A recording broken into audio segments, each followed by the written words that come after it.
franchises, young ones to watch in franchising of 2023. Today, I'm joined by Cliff Kennedy, the CEO at Frios Gourmet Pops, a mobile, low-cost franchise brand that sells hand-poured gourmet popsicles. Cliff, congratulations on the nomination, and thank you for taking the time to participate in this interview today.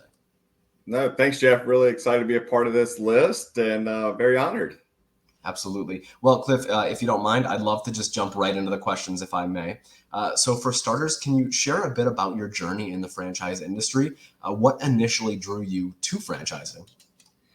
Yeah, so the story goes, I got stuck in traffic and I tried one of our key lime pie pops. And then all of a sudden a couple months later, I bought out the franchisee that was looking for an exit. So I kind of stumbled into it, stuck in traffic story.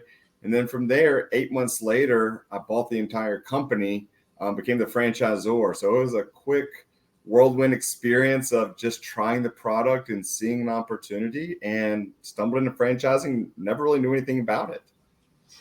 So it's so interesting because you were a fan of the product, and just that whole process for you must have been so like a whirlwind, right? Because it happened also relatively quickly.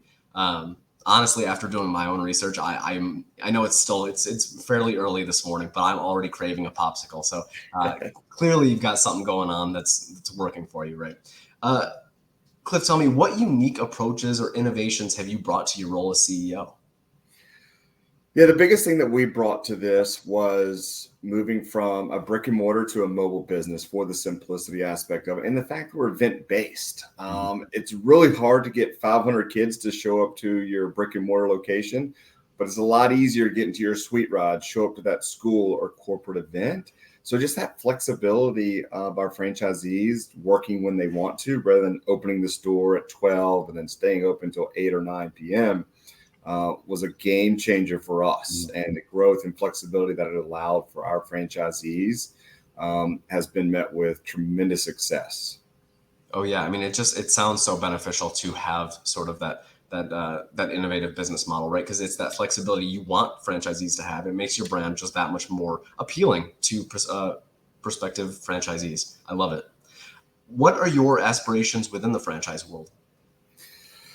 Oh, goodness. If you don't have a goal, you don't know where you're going, right? I just really believe that we can be that next big brand because we resonate with so many people and so many personas. We were just at our first ever franchise conference that we had, and we saw that we had 84% diversity amongst our franchisee owners. And so we're really proudful of that. And so that just means that we have a tremendous growth opportunity as we inch our way towards 100 units across the country. Firmly believe that we can be that next brand that has 300, 400, 500 across the country in the coming years. Well, again, with your business model, I think it's something that, that's a very realistic goal, honestly. So how do you see the franchise industry evolving? Are there any trends you see that are on the horizon? Yeah, I just think that people are looking for that flexibility. Obviously, with the home services brand, people are not trying to go into brick and mortar because that feels more like that office. You got to go into the office. You got to open it up. But that flexibility that can be a home office allows you to go out for a walk, go work out, go pick up your kids from school. So a lot of the people obviously going into home services, that mobile-based business, that flexibility that people are looking for, so they're not tied to one physical location. That's where, obviously that's where the trends have been going, and we're a part of that. I love that. Honestly, that's one of my favorite business models, I got to say. Finally, if you were to look back, what advice would you give to your younger self? Oh, goodness. It's kind of like what I live by now is the Stoic principle of Marcus Aurelius. You could lead this life right now. Let that control your action, thoughts, and words.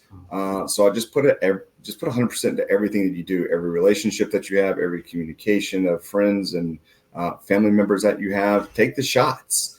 You might miss, but at least you won't regret it. And that's just it. Go out of life not regretting anything. Put 100% into it. And that's it. It's pretty simple. Well said. Well, Cliff, that's really all the time we had for today. Thank you so much for sharing your story and insights. And I want to say again, congratulations on the nomination. I'm genuinely craving a gourmet popsicle right now. So thank you so much for taking the time to chat with me. Thanks, Jeff. All the best, pal. Thanks. Take care.